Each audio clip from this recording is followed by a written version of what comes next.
Bonsoir à tous chers futurs millionnaires, une petite vidéo ce soir avant de partir en week-end.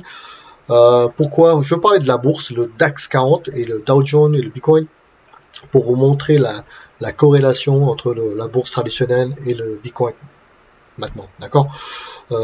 Aujourd'hui, vers midi 30, 1 heure, il y a eu en fait une annonce d'une news, soi-disant que Poutine avait déclaré que les pourparlers avec l'Ukraine tournent en fait très positif en fait, très donc, la bourse, par exemple le DAX allemand a explosé à la hausse de 500 points, Dow Jones de 450 points en même pas 10 secondes. Le Bitcoin a fait 1100 $ de hausse, d'accord, en ligne droite.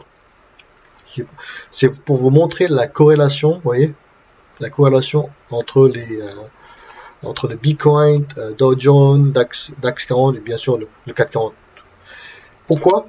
Parce que en fait, il y a un article en fait je vous conseille d'aller lire sur la cryptomonnaie.net. Il parle de corrélation du Bitcoin et le marché boursier. D'accord, pose un risque. Avant, c'était décorrélé il y a quelques années. Petit à petit, en fait, c'est devenu corrélé pour approcher 1 en fait. D'accord. Pourquoi?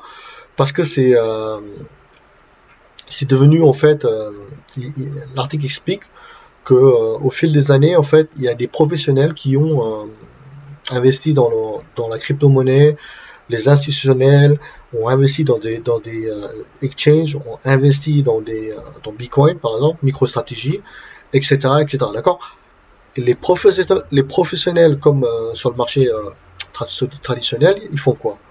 euh, Ils créent des algorithmes, des robots qui scannent en fait les news et sachant que 80% des ordres à la bourse, ce sont des robots. Hein. C'est pas un humain qui va appuyer sur un bouton acheter et vendre, d'accord.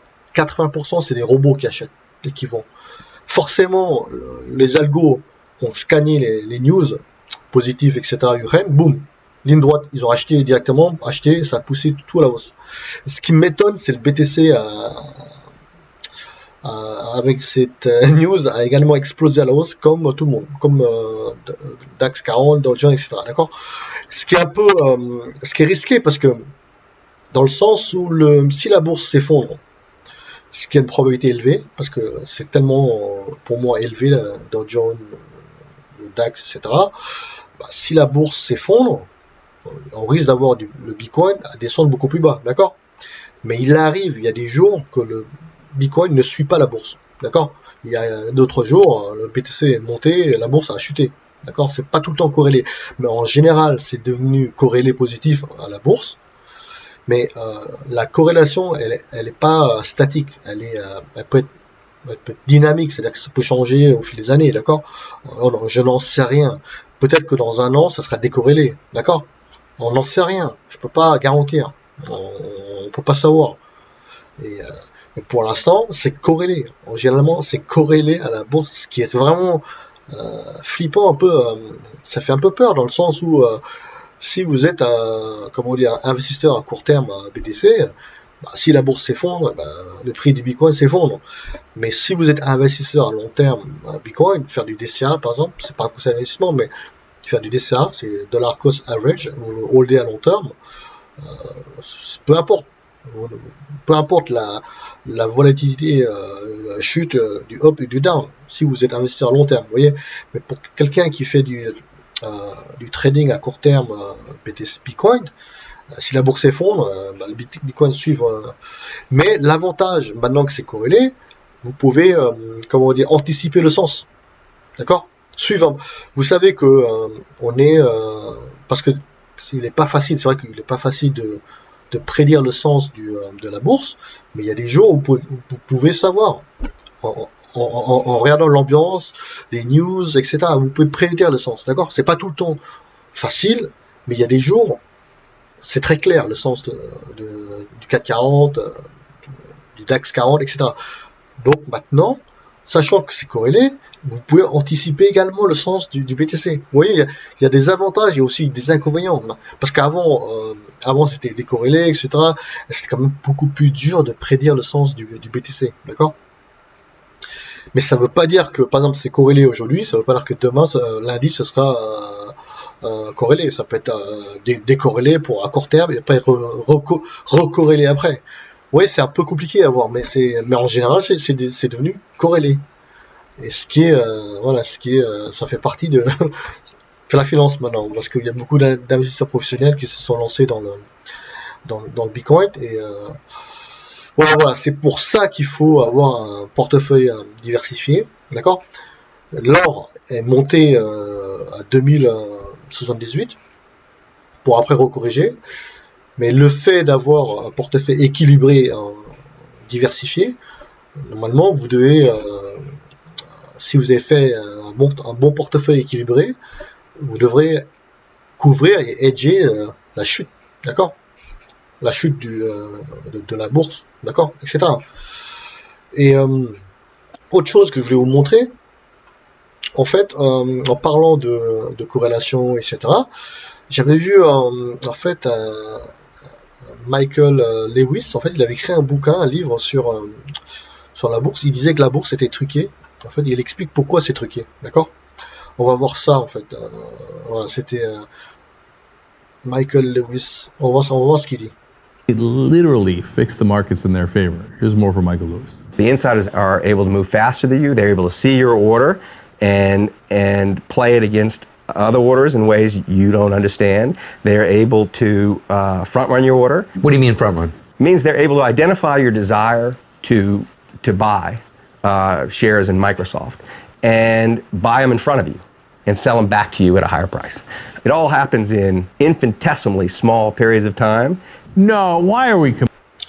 Voilà, en fait, il explique, justement, il y avait également un reportage de Canal+, les nouveaux loups de Wall Street, qui est très très bien fait sur le trading à haute fréquence. En anglais, ils appellent high frequency trading. Ce qui se passe, c'est qu'en fait, il y a des fonds, des hedge funds, qui en fait investissent dans des ordinateurs, hein, des algos et tout, etc.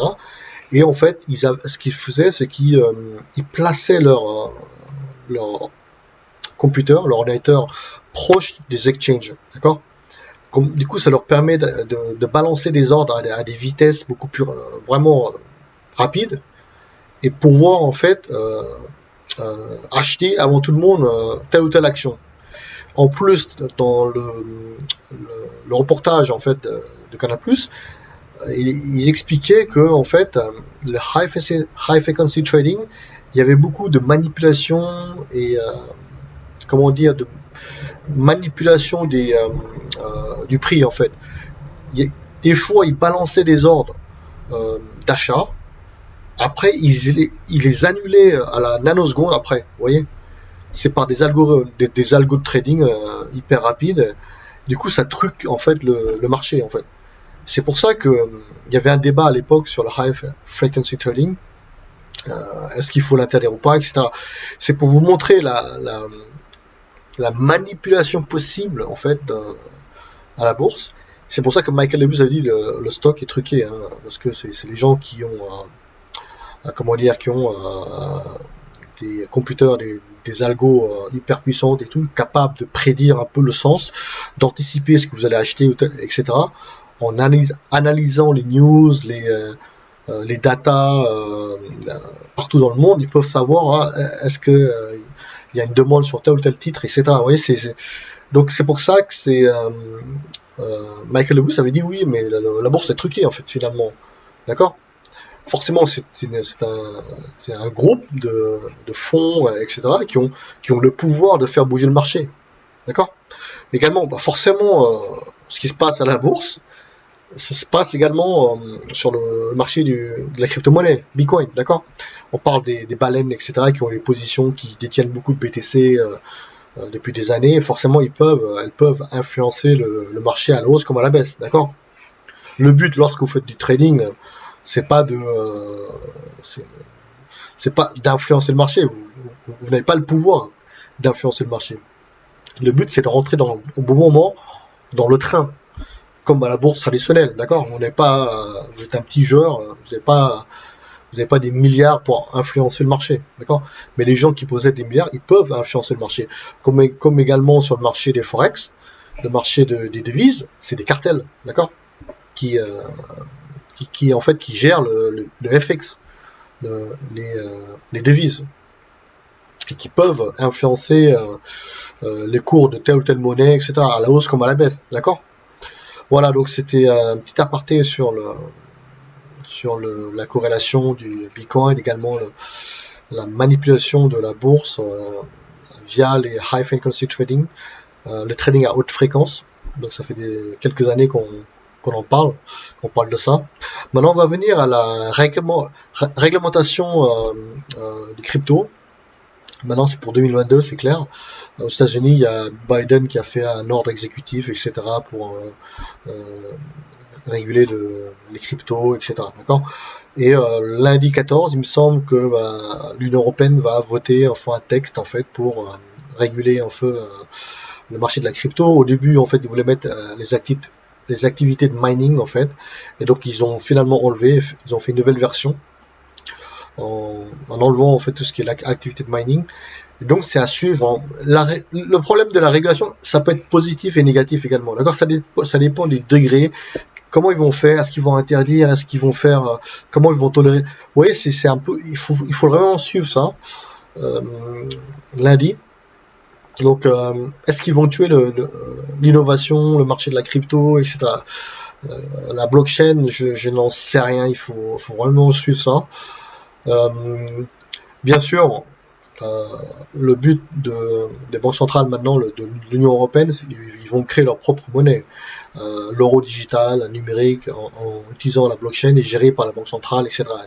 Ça, c'est l'objectif de l'Union européenne. Les États-Unis vont faire pareil. La Chine a déjà fait le yuan numérique, etc. D'accord. Forcément, les crypto-monnaies comme Bitcoin, c'est un concurrent des États. Est-ce que les États vont tolérer les cryptos, Bitcoin? Pour l'instant, on n'en sait rien. D'accord? On n'en sait rien. C'est pour ça qu'il y a eu quelques jours les cryptos anonymes comme Monero, Zcash qui ont explosé, les prix ont monté de 23%, etc. D'accord? Voilà. J'espère que bon, ils vont quand même faire un texte, comment dire, correct, et à pas tuer l'innovation, à pas tuer les cryptos, parce que quand même. Mais bon, comment ils vont interdire le BTC? C'est décentralisé. Voilà, ça c'est une question. C'est une question à poser également. Donc, je pense pas qu'ils vont interdire. D'accord? Voilà, j'espère que que vous aimez cette vidéo. C'était pour vous montrer un peu justement les news aujourd'hui, moi que je trouve le plus important. Également, j'ai vu ça. Bon, c'était un peu, c'est sans surprise en fait là. Il y a l'Angleterre, en fait, UK, le Royaume-Uni qui demande en fait aux entreprises qui ont mis des distributeurs de cash, en fait, de Bitcoin, de retirer, en fait, d'accord? Ça sera illégal d'utiliser ça maintenant. J'ai jamais vu, mais apparemment il y a quelques distributeurs de Bitcoin Cash, etc. Au Royaume-Uni. Voilà, donc vous voyez, l'État commence à se réveiller, et donc il faudra suivre ça. Honnêtement, je pense pas qu'ils peuvent interdire le BTC, d'accord? Étant donné que c'est décentralisé. Voilà, j'espère que vous aimez cette vidéo. Faites-moi un petit like également. N'hésitez pas à nous suivre. BTC, pour l'instant, on est bloqué dans les 38 689. Vous voyez, donc ça fait le range a toujours 30 000 à 50 000, 40 000, etc. On est dans ces ranges-là pour l'instant, d'accord? C'est encore l'incertitude concernant la Russie, Ukraine, l'inflation qui explose. Comment le BTC va réagir lundi? Est-ce que ça va chuter comme la bourse? Si la bourse chute lundi, c'est à suivre. D'accord? Voilà. Passez un bon week-end à tous. Au revoir.